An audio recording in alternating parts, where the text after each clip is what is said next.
Good morning student. Good morning sir.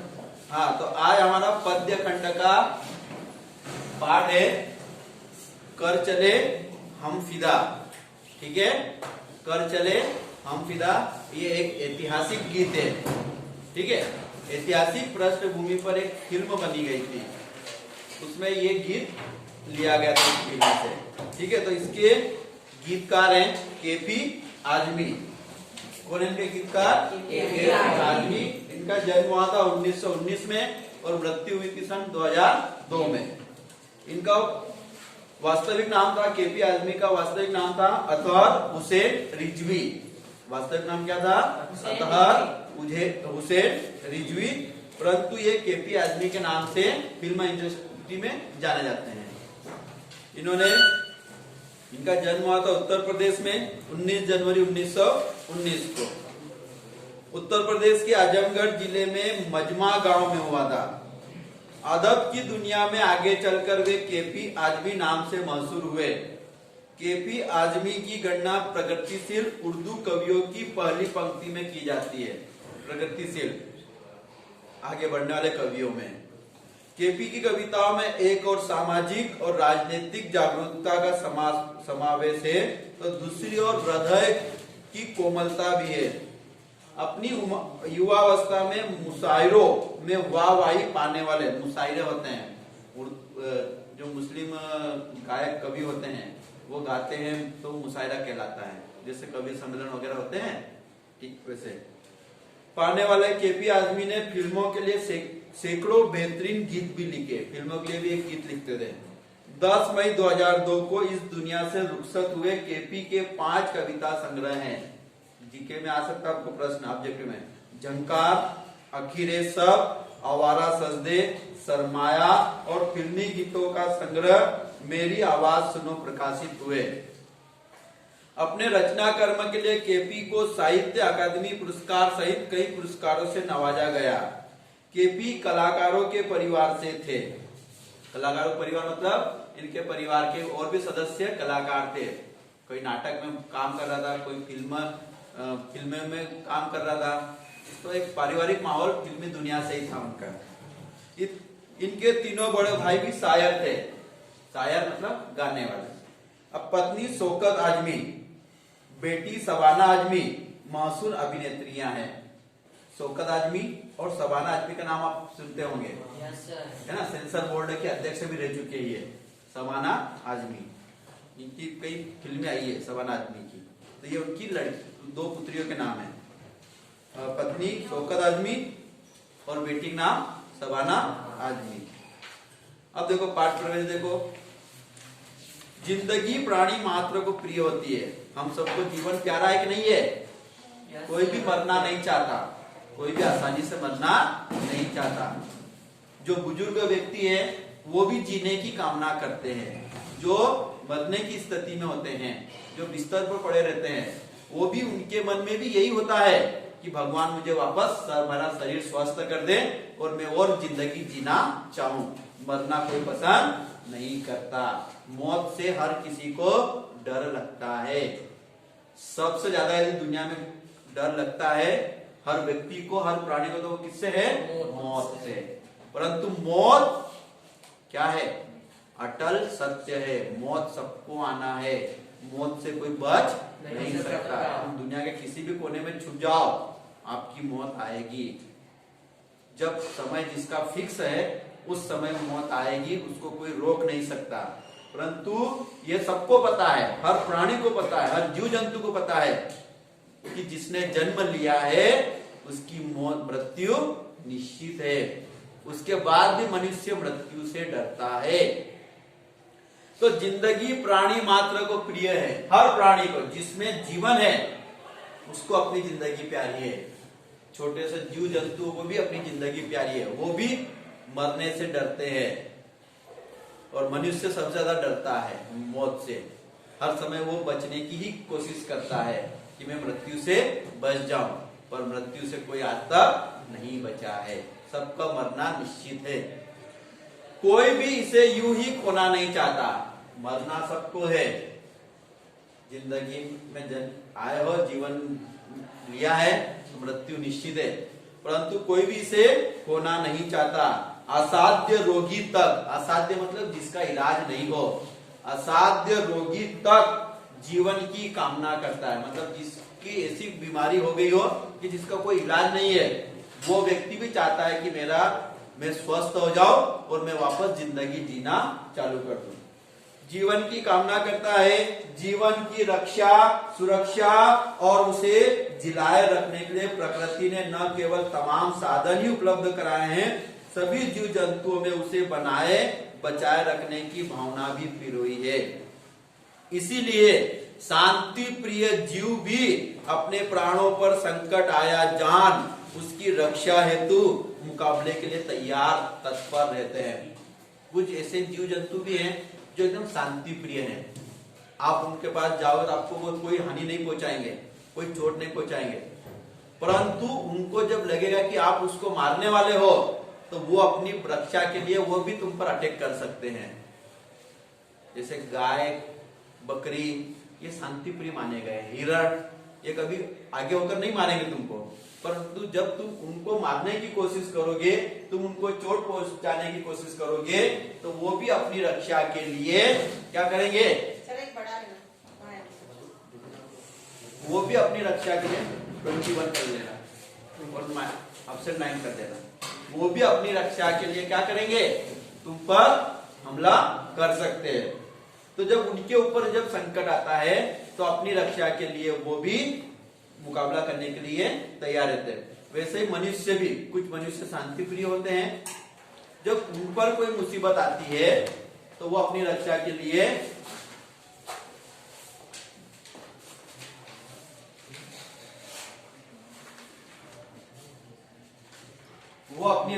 लिए हथियार उठा लेते हैं। लेकिन इसके ठीक विपरीत होता है सैनिक का जीवन। मनुष्य का जीवन, एक आम मानव का जीवन और एक सैनिक का जीवन, इसके ठीक विपरीत बताया गया है। सैनिक का जीवन जो अपने नहीं, जब औरों के जीवन पर, उनकी आजादी पर आ बनती है, तब मुकाबले के लिए अपना सीना तान कर खड़ा हो जाता है। सैनिक खुद मुसीबतें सहन करेगा, झेलेगा, पर जब देश की बात आती है तो सैनिक आगे बढ़ जाता है और सामने वाले दुश्मन को मारने के लिए तैयार हो जाता है। या तो वो मारेगा या वो खुद वीर गति को प्राप्त होगा। युद्ध के मैदान में जो भी वो जाएगा, या तो वो दुश्मन को मारेगा या दुश्मन की गोली खाएगा। युद्ध के मैदान से भागना नहीं है। यदि आपको युद्ध के मैदान में जाना है तो पीछे पीठ दिखाकर भागना नहीं है। वो जो पीठ दिखाकर भागता है वो कायर व्यक्ति कहलाता है। गीता में भगवान श्री कृष्ण ने अर्जुन से यही कहा है। अर्जुन युद्ध करने से मना कर रहा था, परंतु श्री कृष्ण जी ने कहा कि जो सामने आ गया वो तुम्हारा दुश्मन है, चाहे वो तुम्हारा रिश्तेदारी क्यों ना हो। यदि युद्ध के मैदान में तुम्हारे सामने खड़ा है तो वो तुम्हारा दुश्मन है। या तो तुम नहीं मारोगे तो वो तुम्हें मार देगा। युद्ध लड़ो। अर्जुन युद्ध लड़ने से मना कर रहा था। श्री कृष्ण ने कहा कि युद्ध लड़ो। युद्ध के मैदान में दो बातें होती है, या तो मृत्यु या जीत। यदि जीत जाओगे तो पूरी दुनिया पर राज करोगे, और यदि मृत्यु आ गई तो वीर गति को प्राप्त होगे, वीर कहलाओगे।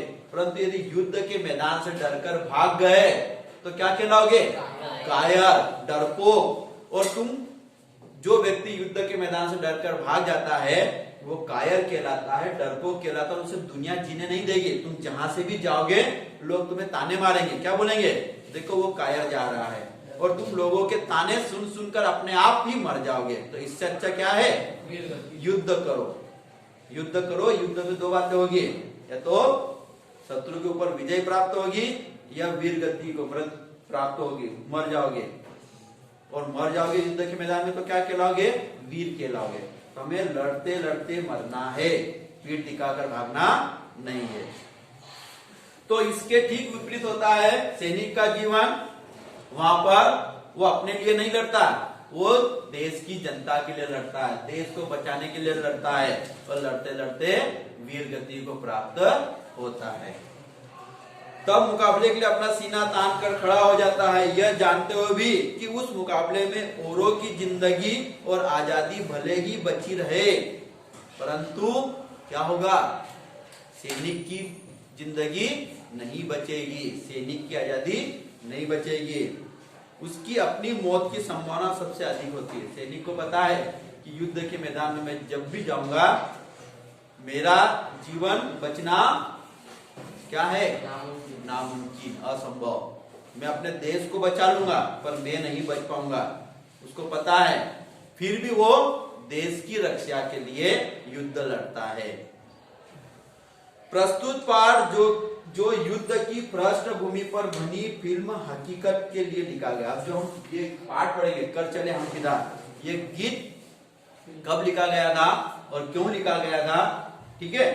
तो ये एक फिल्म बनी थी युद्ध की पृष्ठभूमि पर, मतलब उस फिल्म में युद्ध के बारे में ही दिखाया गया है।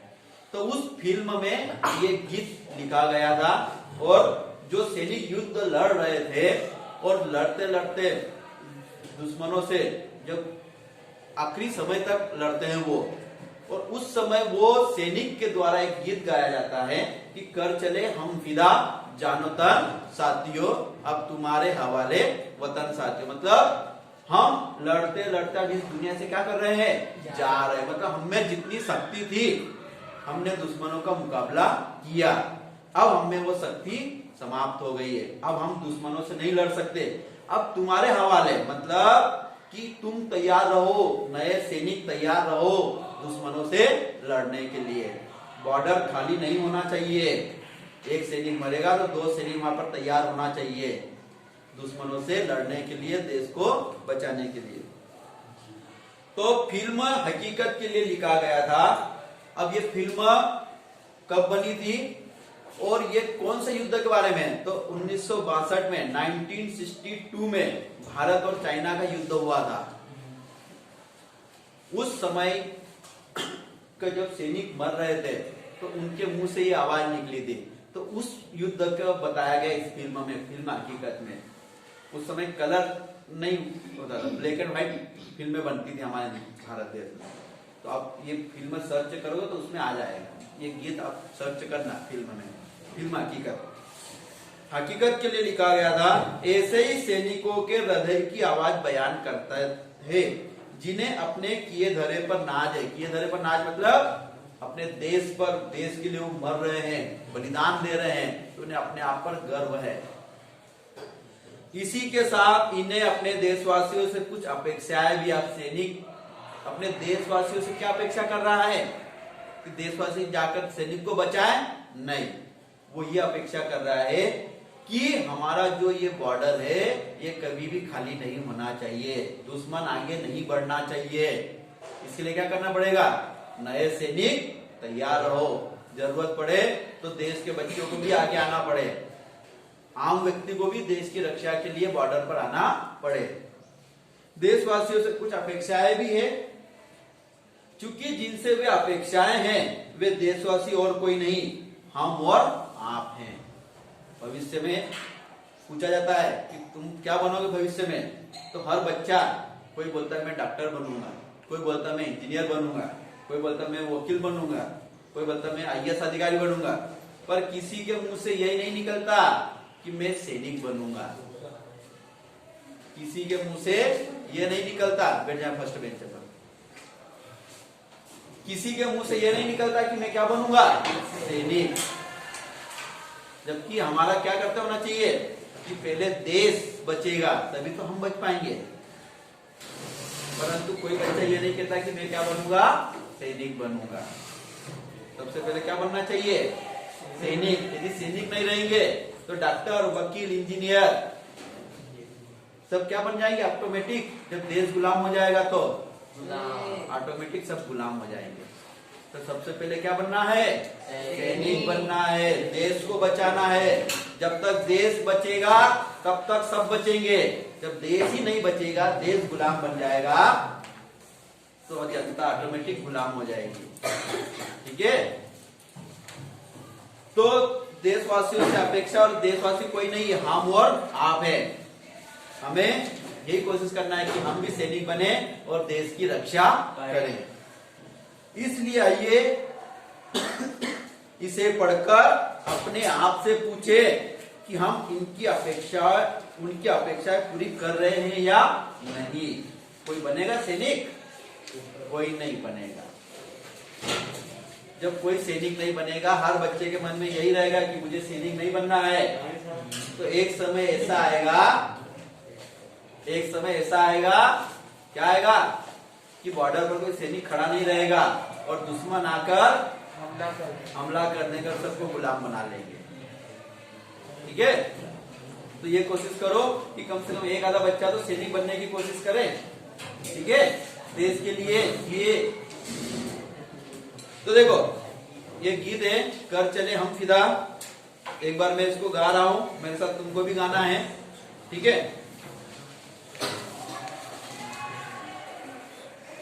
निकाली सबने बुक? हाँ, स्टार्ट। कर चले हम फिदा जानो तन साथियों, अब तुम्हारे हवाले वतन साथियों। कर चले हम फिदा जानो तन साथियों, अब तुम्हारे हवाले वतन साथियों। सांस थमती गई, नब्ज जमती गई, फिर भी बढ़ते कदम को न रुकने दिया। कट गए सर हमारे तो कुछ गम नहीं, सर हिमालय का हमने न झुकने दिया। मरते मरते रहा बापपन साथियों, अब तुम्हारे हवाले वतन साथियों। कर चले हम फिदा जानो तन साथियों, अब तुम्हारे हवाले वतन साथियों। जिंदा रहने के मौसम बहुत है, मगर जान देने की रुत रोज आती नहीं। हुस्न और इश्क दोनों को रुसवा करे, वो जवानी जो खून में नहाती नहीं। आज धरती बनी है दुल्हन साथियों, अब तुम्हारे हवाले वतन साथियों। कर चले हम फिदा जानो तन साथियों, अब तुम्हारे हवाले वतन साथियों। राह कुर्बानियों की न वीरान हो, तुम सजाते ही रहना नए काफिले। पत्थर का जश्न इस जश्न के बाद है, जिंदगी मौत से मिल रही है गले। बांध लो अपने सर से कफन साथियों, अब तुम्हारे हवाले वतन साथियों। कर चले हम फिदा जानो तन साथियों, अब तुम्हारे हवाले वतन साथियों। खींच दो अपने खूह से जमी पर लगी, इस तरफ आने पाए ना रावण कोई। तोड़ दो हाथ अगर हाथ उठने लगे, छू न पाए सीता का दामन कोई। राम भी तुम्ही लक्ष्मण साथियों, अब तुम्हारे हवाले वतन साथियों। कर चले हम फिदा जानो तन साथियों, अब तुम्हारे हवाले वतन साथियों। ठीक है, ये गीत है, कुछ बच्चों ने कल गाया था, जो कल नहीं आया थे उनको आज गाना है। ठीक है, 5 नंबर इसके मिलेंगे। अब इसमें देखो कठिन शब्द है फिदा। फिदा मतलब न्योछावर होना, अपनी जान देश पर कुर्बान कर देना, न्योछावर कर देना। हवाले सौंपना। सौंपना। रुत मौसम, हुस्न सुंदरता जवानी, रुस्वा बदनाम कर, खून काफिले यात्रियों का समूह, मतलब नए नए टोलियां तैयार होना चाहिए बॉर्डर पर जाने के लिए, कमी नहीं होना चाहिए जवानों की। फतह जीत, जश्न खुशी मनाना, हम खुशी कब मनाएंगे, पहले हमको युद्ध लड़ना पड़ेगा, युद्ध लड़ने के बाद में कुछ तो वहीं पर बलिदान दे देंगे, जो बचेंगे वो क्या करेंगे, जब जीत मिल जाएगी तब हम जश्न मना पाएंगे, यदि जीत हासिल नहीं होगी तो हम जश्न नहीं मना पाएंगे। नब्ज नारी, हमारे जो शरीर में जो नाड़ियां चलती है, नस वो जम जाती है, कब, जब ठंडे स्थानों पर जाओगे आप। हमारे कुछ सैनिक ऐसे हैं जो बर्फीले स्थानों पर ठंड में भी खड़े रहते हैं, माइनस में वहां का टेम्परेचर रहता है, ग्लेशियर और ऐसे कुछ स्थान है जहां पर माइनस में टेम्परेचर होता है, वहां पर वो खड़े रहते हैं और वहां पर कभी धूप नहीं होती, ठंड ही ठंड रहती है, बर्फ ही बर्फ है, वहां पर भी वो खड़े रहते हैं और देश की रक्षा कर रहे हैं। कभी कभी उनको आता है, जब वो एक बार आया था भी योगा करते हुए, ठंडे मौसम में माइनस टेम्परेचर में वो योगा कर रहे थे, तो वहां पर वो रात दिन खड़े हैं इतने ठंडे बर्फीले स्थानों में भी, तो उनकी क्या जम जाती है, ब्लड जम जाता है। आपका ब्लड क्या हो जाएगा, आप ठंडे स्थानों में बर्फ में रहोगे रात दिन तो आपका शरीर का ब्लड क्या हो जाएगा, जम जाएगा, यदि ब्लड जम गया तो शरीर काम करना बंद हो जाता है। कुर्बानियां, बलिदान देना, जमीन, लकीर, रेखा खींच दो, इस रेखा के पास, जैसे लक्ष्मण रेखा खींची गई थी कि दुश्मन इसके ओर नहीं आना, आए भी तो क्या हो जाए, जलकर भस्म हो जाए। तो तुम्हें भी क्या करना है, भारत देश के चारों ओर रेखा खींचना है कि दुश्मन इस रेखा के अंदर नहीं आना चाहिए। बता, ठीक है। बागपन होता है जवानी का जोश, जवानी रूपी जोश, हमारे अंदर ये जवानी का जोश कभी समाप्त नहीं होना चाहिए। सैनिकों के अंदर हमेशा जोश बना होना चाहिए देश की रक्षा के लिए, ठीक है। तो देखो, मैं इसके इंतजार बात कर रहा हूं, फिर तुमको भी करना पड़ेगा एक बच्चे को, ठीक है। तो कर चले हम फिदा जानो तन साथियों, प्रस्तुत गीत में सैनिक कह रहे हैं, जो सैनिक जो युद्ध भूमि पर लड़ रहे हैं और लड़ते लड़ते जख्मी होकर गिर चुके हैं, वो उनके मुंह से आवाज निकल रही, क्या कह रहे हैं कि कर चले हम फिदा, मतलब हम जा रहे हैं, कर चले, चले मतलब जा रहे हैं, कहाँ जा रहे हैं, मृत्यु से, मौत हमारी आने वाली है। हम फिदा, इस देश के लिए, भारत भूमि के लिए हमने अपनी जान क्या कर दी, कुर्बान कर दी, न्यौछावर कर दी। जानो तक साथियों, मतलब अपने देश के लिए हमने जान न्यौछावर कर दी, साथियों हमने हमारे देश के लिए जान कुर्बान कर दी। अब तुम्हारे हवाले वतन साथियों, और अब इस देश को, इस वतन को तुम्हारे हवाले कर रहे, तुम्हारे हवाले कर रहे मतलब कि हम ज्यादा देर नहीं बच पाएंगे, हमें मृत्यु आने वाली है। अब तुम्हारा ये कर्तव्य है कि तुम आकर यहाँ लड़ो और दुश्मनों से मुकाबला करो, ये स्थान खाली नहीं होना चाहिए, यहाँ पर हर समय सैनिक खड़ा होना चाहिए, जब भी दुश्मन आए तो उसको सैनिक नजर आना चाहिए। कर चले हम फिदा जानो तन साथियों, अब तुम्हारे हवाले वतन साथियों, इस वतन का अब तुम्हारे हवाले करके हम क्या कर रहे हैं, जा रहे हैं। सांस थमती गई नब्ज जमती गई, हमारी सांस थम रही है, मतलब रुक, धीरे धीरे अब हम मौत के आगोश में सोने वाले हैं, गहरी नींद में अब हम सोने वाले हैं, क्योंकि हमारी अब सांसें ज्यादा देर चलने वाली नहीं है। नब्ज जमती गई, और हमारी जो नाड़ियां है, वो हमारी नाड़ियों में जो खून, गर्म खून दौड़ रहा था, अब वो धीरे धीरे क्या होता जा रहा है, जम रहा है, ठंडा हो रहा है, तो हमारी मृत्यु कभी भी हो सकती है। फिर भी बढ़ते कदम को न रुकने दिया, हमारी सांस थम रही है, हमारी नब्ज जम रही है, फिर भी हम आगे बढ़ते गए और दुश्मनों को हमने आगे आने नहीं दिया, हमने उनको बाहर ही रोका है, बॉर्डर के बाहर ही उनको रोका है, उनको हमारे भूमि पर उनके कदम नहीं पड़ने दिए। कट गए सर हमारे तो कोई गम नहीं, और लड़ते लड़ते हमारे कुछ सैनिकों के, कुछ साथियों के सर भी कट गए हैं, देखना युद्ध में सैनिकों के सिर भी काट लेते हैं दुश्मन। कभी कभी सिर हमारे अभी हुआ था कि पाकिस्तानी सैनिक हमारे हिंदुस्तानी सैनिकों के सिर काट कर ले गए थे, तो हमारे सैनिकों के सिर कट गए, कुछ सैनिक मर गए हैं, परंतु जो हम थोड़े बहुत बचे हुए हैं हम आखिरी सांस तक लड़ते रहेंगे।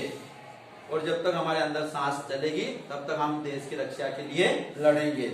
कट गए सर हमारे तो कुछ गम नहीं, हमारे सर कुछ साथियों के सर कट गए, फिर भी हमें इस बात का गम नहीं है कि हमारी मौत आ रही है। हम खुश हैं। क्यों खुश हैं? क्योंकि हम इस देश के लिए अपना सब कुछ न्यौछावर करके जा रहे हैं। हमसे जो बन सका हमने देश के लिए किया है।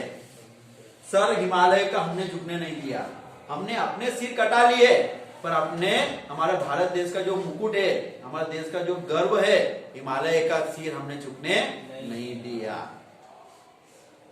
मरते मरते रहा बागपन साथियों, मरते मरते हम अंतिम समय तक हम मर रहे हैं, फिर भी हमारे अंदर का जो जवानी का जोश है, बागपन आने होता है जवानी का जोश, हमारे अंदर का जोश अभी भी है, बना हुआ है।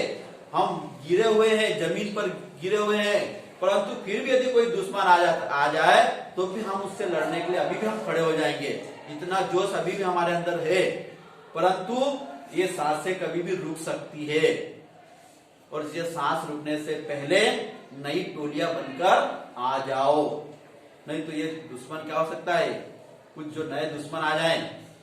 हमने बहुत सारों को तो मार गिराया है, पर दुश्मन यदि और ज्यादा होंगे तो वो हमारे धरती को क्या करेंगे, अपने कदमों से स्पर्श कर देंगे। तो हमें उनको छूने से पहले ही क्या करना है, रोकना है।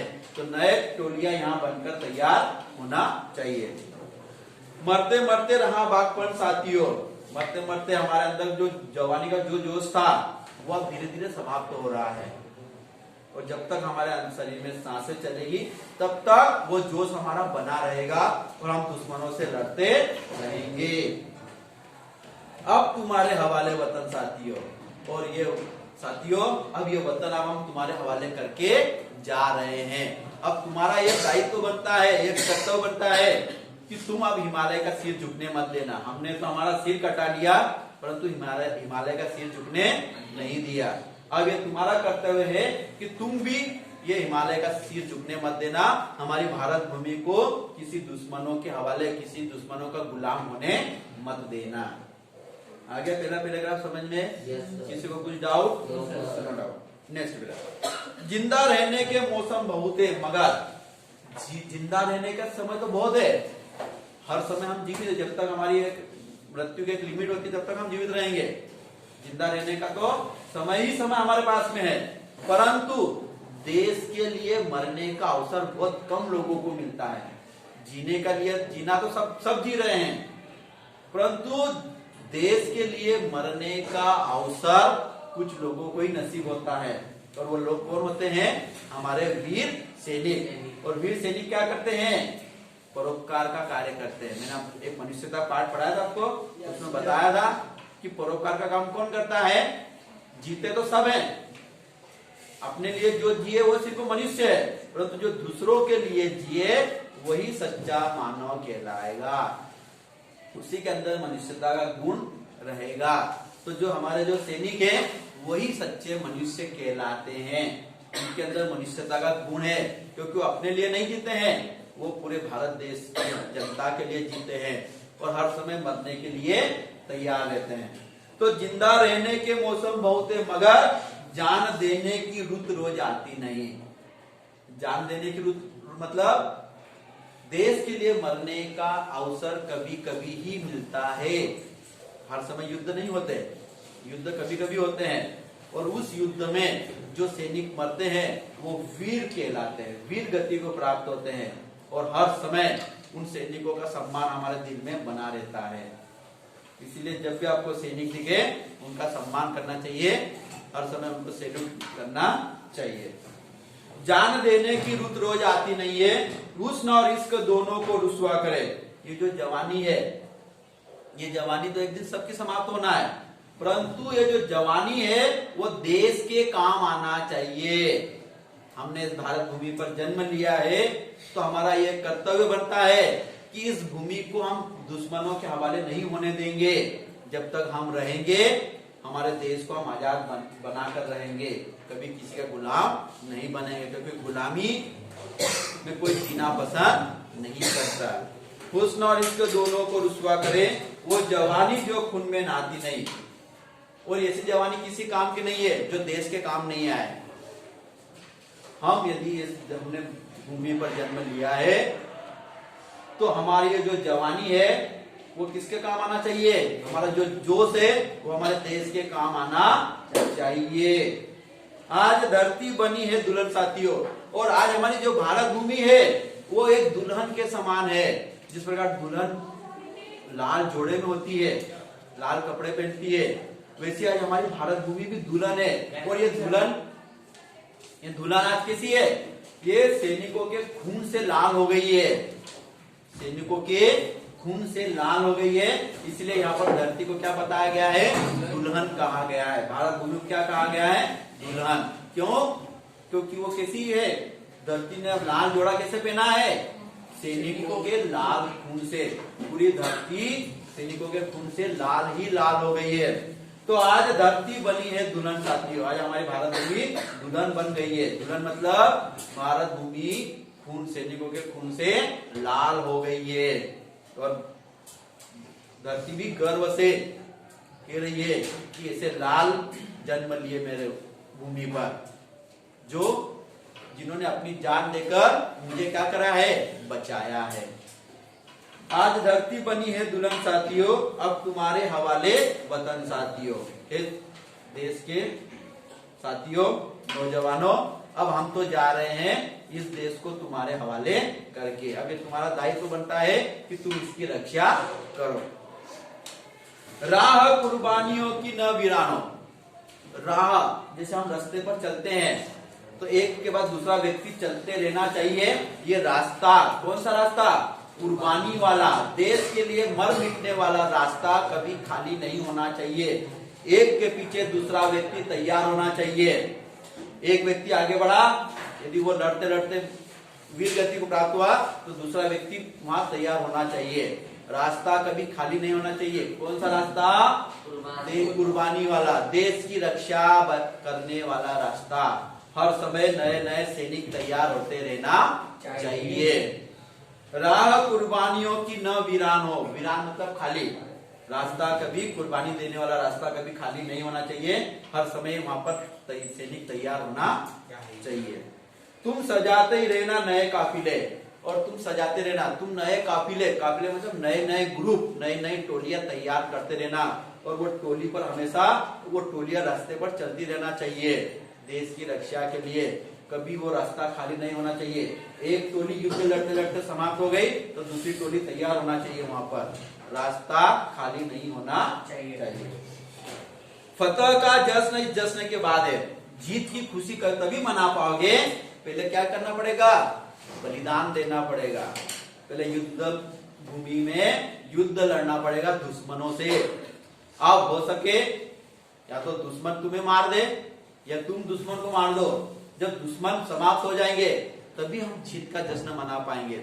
जब तक दुश्मन समाप्त नहीं होंगे, आखिरी दुश्मन तक को हमें मार गिराना है। और उस दुश्मनों को मारने में हमारे बहुत सारे साथियों को भी जान देना पड़ती है, गंवाना पड़ती है। तो खुशी कब मना पाएंगे? पहले हमें क्या करना पड़ेगा? देश के लिए कुर्बानी देना पड़ेगी। और कुर्बानी देने के बाद जो बच जाएंगे वही जश्न मना पाएंगे, वही जीत की खुशी मना पाएंगे। तो फतह का जश्न इस जश्न के बाद है। पहले तो हमें क्या करना पड़ेगा? युद्ध लड़ना पड़ेगा। हम खुशी कब मनाएंगे? पहले हमें मुसीबतों का सामना करना पड़ेगा, और मुसीबतों का सामना करने के बाद में ही हमारी विजय होगी। ठीक है? तुम अभी 10th में हो, तुम अभी जश्न कब मनाओगे? जब रिजल्ट आएगा। तो रिजल्ट का जश्न कब मना पाओगे? जब अभी से कठोर मेहनत करोगे। ठीक है? तो हमें कठोर हर कोई सा भी काम करना पड़ेगा, मुसीबतों का सामना करना पड़ेगा, उसके बाद ही हम खुशियां मना पाते हैं। डायरेक्ट हमें खुशी नहीं मिल जाती, हमें पहले चुनौतियों का सामना करना पड़ता है, तब जाकर और उन चुनौतियों से जो मुकाबला कर पाता है, जो हार नहीं मानता, अंत में उसकी जीत होती है और वही खुशियां फिर मना पाता है। तो फतह का जश्न, इस जश्न के बाद है जिंदगी मौत से मिल रही है गले। जिंदगी मौत से मिल रही है गले मतलब कि हम अंतिम समय में है, हमारी कभी भी मौत हो सकती है। और तुम खुशियां कब मनाओगे, भारत देश के लोग खुशियां कब मनाएंगे, जब हमारी मृत्यु होगी, जब हम सैनिकों को, दुश्मनों को मार गिराएंगे और जब हमारा देश सुरक्षित हो जाएगा तभी वो खुशियां मना पाएंगे, नहीं तो नहीं मना पाएंगे। बांध लो अपने सर पर कफन साथियों, और हमेशा अपने सिर पर कफन बंधा होना चाहिए कि मृत्यु कभी भी आ सकती है, मृत्यु से डरना नहीं है। अब तुम्हारे हवाले वतन साथियों। अब यहाँ पर बताया गया है कि खींच दो अपने खून से जमीन पर लकीर। सैनिकों अपने खून से इस जमीन पर जैसे लक्ष्मण रेखा खींच दो, कोई भी दुश्मन हमारे भारत भूमि को छू नहीं सके। यहाँ पर भारत भूमि को सीता रूपी बताया गया है। जैसे रावण जब आता है सीता माता का हरण करने के लिए, तो लक्ष्मण की वहां रेखा खींच देते हैं कि दुश्मन इसके अंदर नहीं जा पाएगा। तो खींच दो अपने खून से जमीन पर लकीर, इस तरफ आने पाए ना रावण कोई। अब यहाँ पर रावण जो दुश्मन है उनको रावण बताया गया है, जो सामने वाले जो दुश्मन है हमारे वो क्या बताए गए हैं, रावण। कि रावण रूपी दुश्मन इस सीता रूपी धरती को स्पर्श कर नहीं सके, इसलिए क्या करो, किससे लकीर खींचो, अपने खून से। खून से मतलब कि बॉर्डर पर खड़े रहो, दुश्मनों को अंदर आने मत दो, पूरे दुश्मनों को मार गिराओ। चलो ये पैराग्राफ कल समझाएंगे, ठीक है। ये लास्ट पैराग्राफ बचा हुआ है।